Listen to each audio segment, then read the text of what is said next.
और खबरों में आगे बढ़ते हैं, इधर अमन साहू को फिर से रिमांड पर लेने वाली है पुलिस। दोबारा पूछताछ के लिए रिमांड पर लिया जाएगा। रायपुर एसएसपी ने यह जानकारी दी।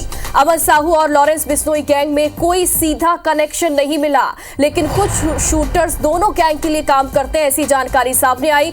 मोडस ऑपरेंडी पता करने की कोशिश की जा रही है। अमन साहू के साथ लगभग 18 और आरोपियों को पुलिस ने पकड़ा है और अब अमन साहू की रिमांड एक बार फिर से बढ़ाई गई। पुलिस इसे एक बार फिर से रिमांड पर लेगी पूछताछ करने के लिए। रायपुर एसएसपी ने इस मामले में जानकारी दी है और बड़ा खुलासा यह भी कि अमन और लॉरेंस बिश्नोई का सीधा कोई भी कनेक्शन सामने नहीं आया, लेकिन कुछ शूटर्स जो है वो दोनों ही गैंग के लिए काम करते हैं, ऐसी जानकारी सामने आई।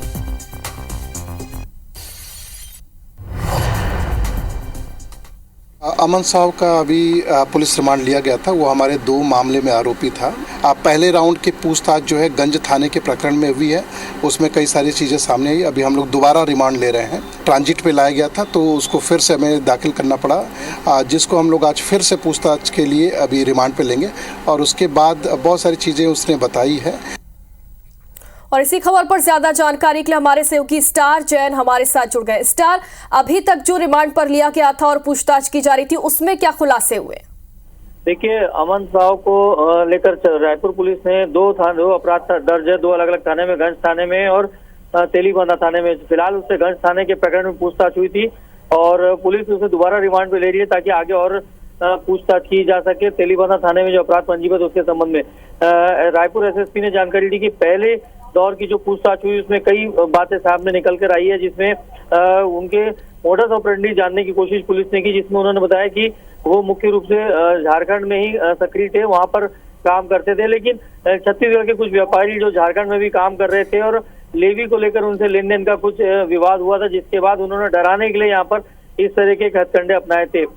इसके साथ ही पुलिस ने ये भी जानकारी दी है कि जो राजस्थान और दिल्ली में एक और गैंग सक्रिय है, लॉरेंस बिश्नोई, उनसे सीधा संपर्क तो अमन साहू गैंग का कुछ नहीं निकला, लेकिन एक बात बड़ी सामने आई कि कुछ शूटर्स हैं जो दोनों गैंग के लिए काम करते हैं।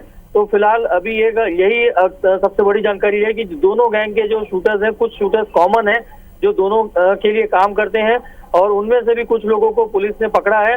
फिलहाल पुलिस दोबारा रिमांड पर लेने की तैयारी में है। और अमन साहू जिसे लॉरेंस बिश्नोई का करीबी बताया जाता रहा है, लेकिन उन दोनों में भी सीधा कनेक्शन नहीं मिला, ये भी एक बड़ा खुलासा हुआ इस मामले में।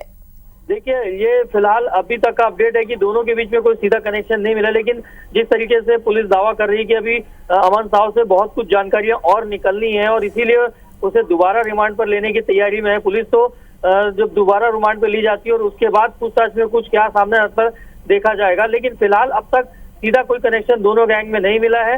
लेकिन एक बड़ा कॉन्टैक्ट कनेक्शन जो मिल रहा है कि दोनों के शूटर्स एक हैं, मतलब ये कहीं ना कहीं कनेक्शन तो दर्शाता है, हालांकि भले सीधा कनेक्शन नहीं है, लेकिन अब इसमें आगे जांच होगी कि किस तरीके से दोनों जो शूटर्स हैं वो दोनों के लिए काम करते थे और इनमें क्या आगे निकल के आता है देखना होगा।